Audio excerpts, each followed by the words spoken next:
अनंत आशीर्वाद में आपका स्वागत है प्रिय भक्तों। आशा करती हूँ आप सबको हमारे ये छोटे छोटे प्रयास पसंद आ रहे होंगे। आपसे अनुरोध है कि अपना सहयोग व प्यार ऐसे ही बनाए रखें। आज हम आपके लिए पिछली कहानी में किए गए वचन अनुसार माता सती के जीवन से जुड़ी कथा लाए हैं, जिसमें हम जानेंगे कि माता सती आखिर कौन थी, कैसे उन्होंने जन्म लिया तथा उनके जीवन से जुड़ी कुछ रोचक कहानियां भी हम आपके लिए लेकर प्रस्तुत हैं। वीडियो शुरू करने से पहले कृपा करके चैनल को सब्सक्राइब करके बेल आइकन को सिलेक्ट कर लें, ताकि नई वीडियो की नोटिफिकेशन आपको समय पर मिल जाए। आइए जानते हैं माता सती के विषय में। हिंदू त्रिमूर्ति में भगवान ब्रह्मा 21 ब्रह्मांडों के स्वामी हैं, जो सृष्टि के 3 गुणों यानी सत्व, रजस और तमस में से रजस गुण प्रधान है। इसी प्रकार भगवान विष्णु सातों गुण और भगवान शिव तमोगुण के प्रमुख हैं। हिंदू धर्म की पौराणिक मान्यताओं के अनुसार ब्रह्मा ने अपने मन से 10 पुत्रों को जन्म दिया, जिन्हें मानस पुत्र कहा जाता है। भागवत पुराण के अनुसार ये मानस पुत्र हैं अत्रि, अंगरिस, पुलस्त्य, मरीचि, पुलह, क्रतु, भृगु, वशिष्ठ, दक्ष और नारद। इन ऋषियों को प्रजापति भी कहते हैं। भगवान ब्रह्मा के मानस पुत्रों में से प्रजापति दक्ष का पहला विवाह स्वयंभू मनु की तृतीय पुत्री प्रसूति से हुआ था। मान्यता के अनुसार भगवान ब्रह्मा के दक्षिणांगुष्ठ से प्रजापति दक्ष की उत्पत्ति हुई, परंतु कल्पांतर में वही प्रचेता के पुत्र हुए हैं। फिर उन्होंने प्रजापति वीरन की कन्या असिकी को पत्नी बनाया। असिकी को वीरनी भी कहा जाता है। पुराणों के अनुसार दक्ष प्रजापति परमपिता ब्रह्मा के पुत्र थे, जो हिमालय क्षेत्र में रहते थे। प्रजापति दक्ष की 2 पत्नियां थीं, प्रसूति और वीरनी। प्रसूति से दक्ष की 24 कन्या थीं और वीरनी से 60 कन्याएं थीं। इस तरह दक्ष की 84 पुत्रियां थीं। समस्त दैत्य, गंधर्व, अप्सराएं, पक्षी, पशु सब सृष्टि इन्हीं की कन्याओं से उत्पन्न हुई। दक्ष की ये सभी कन्याएं देवी, यक्षिणी, पिशाचिनी आदि कहलाई गईं। इन कन्याओं को किसी न किसी रूप में पूजा जाता है और सबकी अलग अलग कहानियां हैं। दक्ष ने अपनी 13 पुत्रियों का विवाह धर्म से किया। इसके बाद ख्याति का विवाह महर्षि भृगु से, सती का विवाह शिव से, संभूति का विवाह महर्षि मरीचि से, स्मृति का विवाह महर्षि अंगिरस से, प्रीति का विवाह महर्षि पुलस्त्य से, सन्नति का कृत से, अनुसूया का महर्षि अत्रि से, ऊर्जा का महर्षि वशिष्ठ से, स्वाहा का पितरस से। इसमें सती ने अपने पिता की इच्छा से विरुद्ध रुद्र यानी भगवान शिव से विवाह किया। भगवान शिव को ही रुद्र कहा जाता है। सती दक्ष प्रजापति की पुत्री और भगवान शिव की अर्धांगिनी थी। इनकी उत्पत्ति तथा अंत की कथा विभिन्न पुराणों में विभिन्न रूपों से उपलब्ध है। पुराणों में वर्णित आरंभिक जीवन में से शिव पुराणों में भगवान शिव की प्रधानता के कारण शिव को परम तत्व तथा शक्ति को उनकी अनुगामिनी बताया गया है। इसी के समानांतर शाक्त पुराणों में शक्ति की प्रधानता होने के कारण शक्ति को आदि शक्ति तथा भगवान शिव को उनका अनुगामी बताया गया है। श्रीमद् भगवद महापुराण में अपेक्षाकृत तटस्थ वर्णन है। इसमें दक्ष की स्वयंभू मनु की पुत्री प्रसूति के गर्भ से 24 कन्याओं के जन्म की बात कही गई है। देवी पुराण में 14 कन्याओं का उल्लेख हुआ है तथा शिव पुराण में दक्ष की 84 कन्याओं का उल्लेख हुआ है, जिनमें से 27 का विवाह चंद्रमा से हुआ था। इन कन्याओं में से एक थी सती।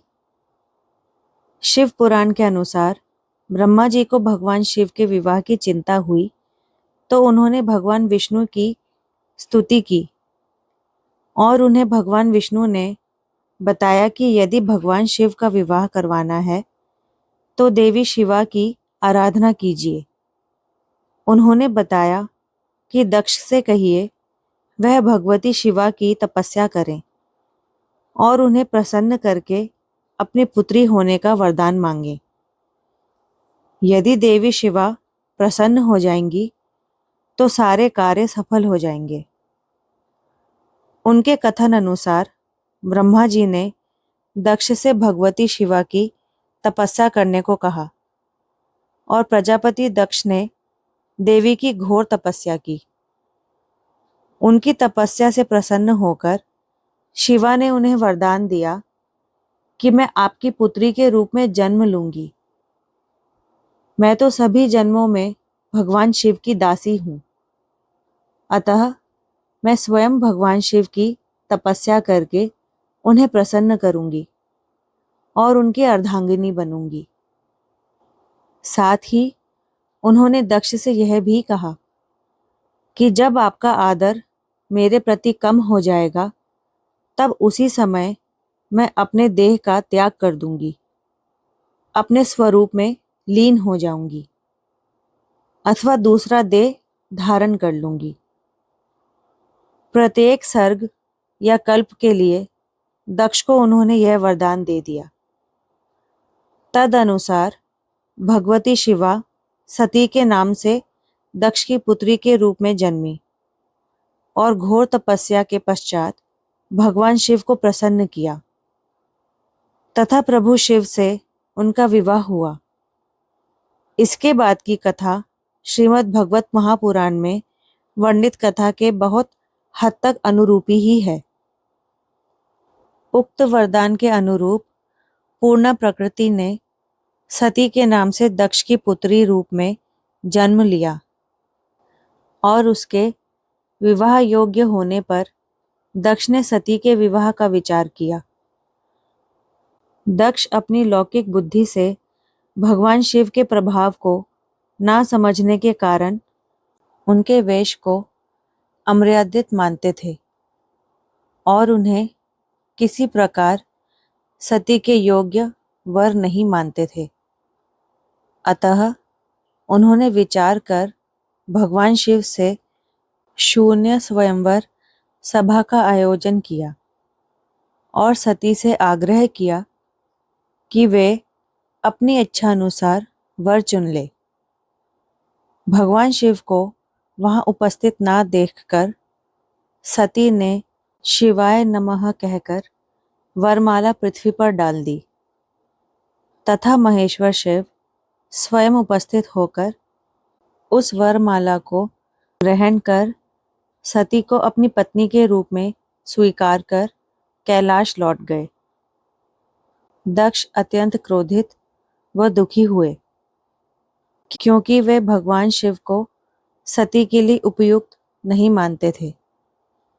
इसके अतिरिक्त कुछ कारणवश प्रजापति दक्ष भगवान शिव को देव ना मानकर औघड़ मानते थे तथा महादेव की हर समय अवहेलना किया करते थे।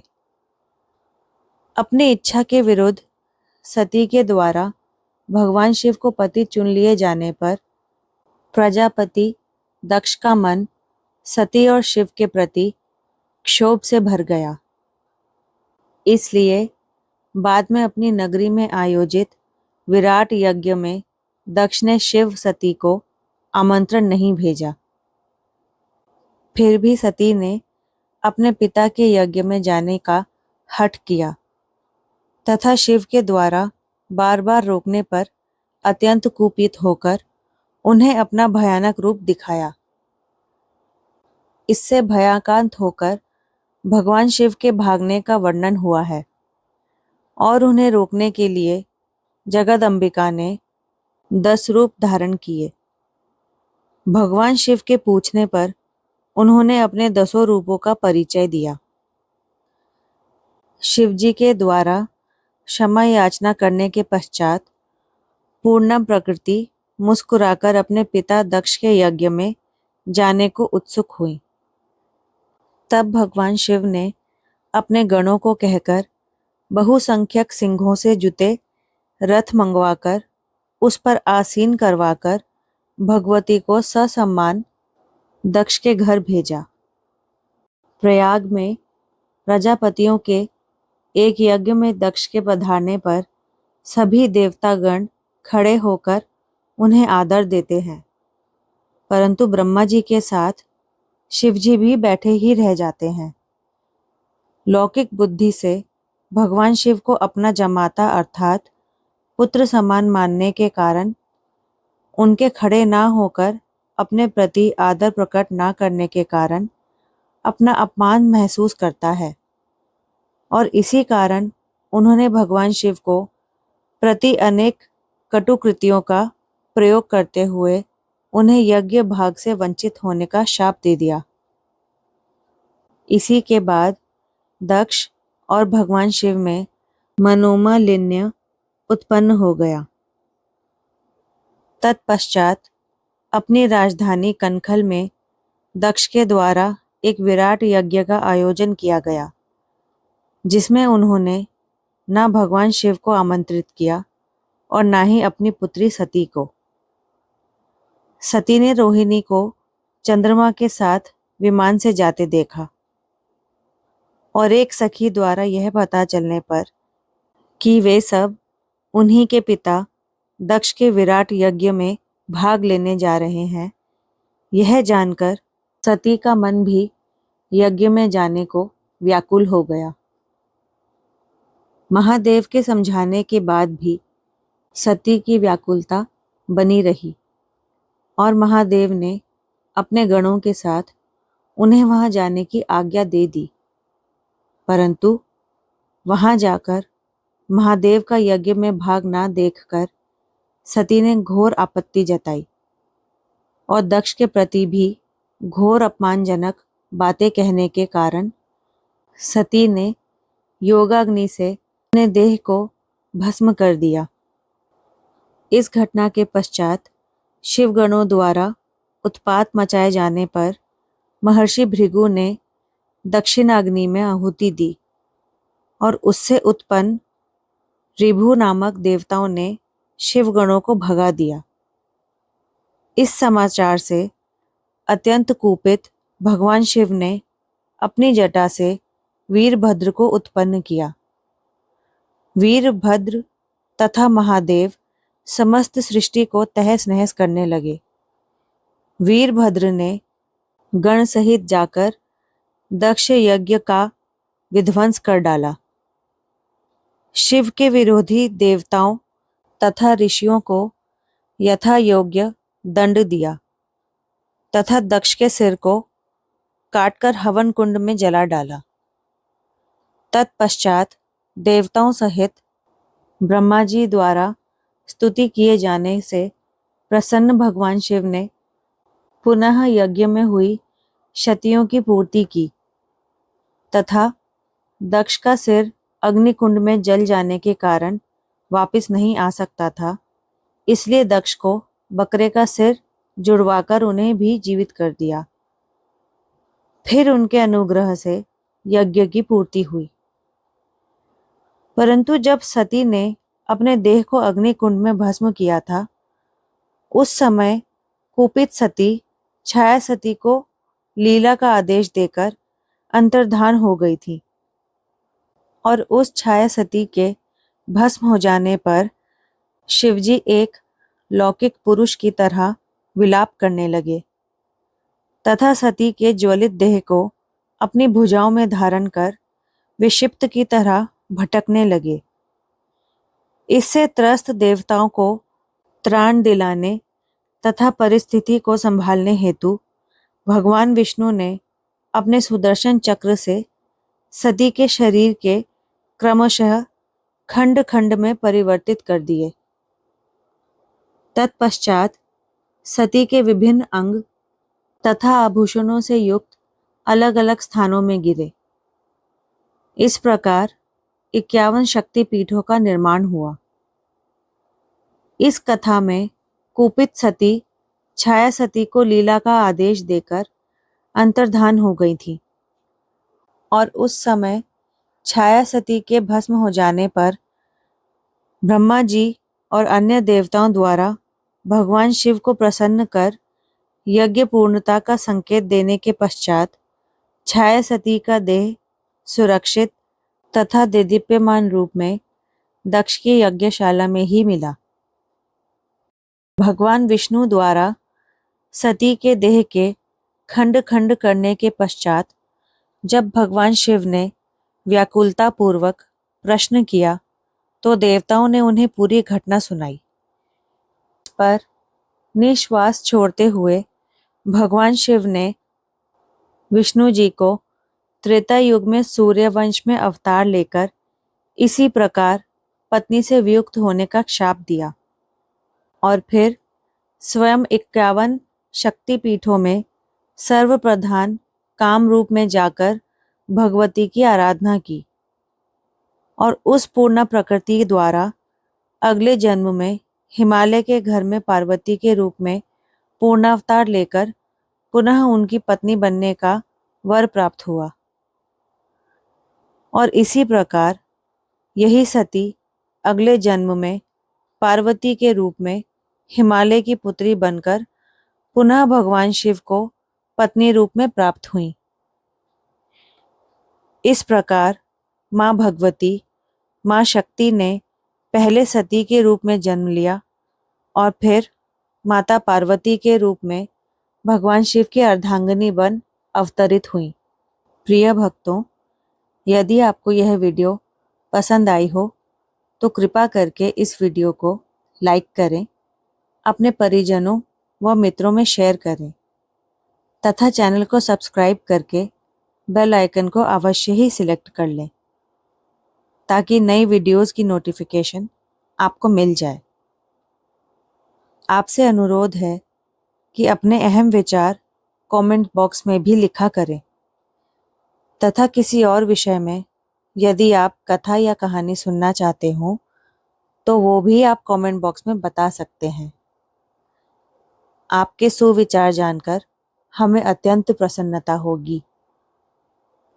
आशा करती हूँ कि आप सब अवश्य ही अपने विचार कमेंट बॉक्स में लिखेंगे। भगवान आप सब पर अपना अनंत आशीर्वाद हमेशा बनाए रखे। खुश रहिए। धन्यवाद।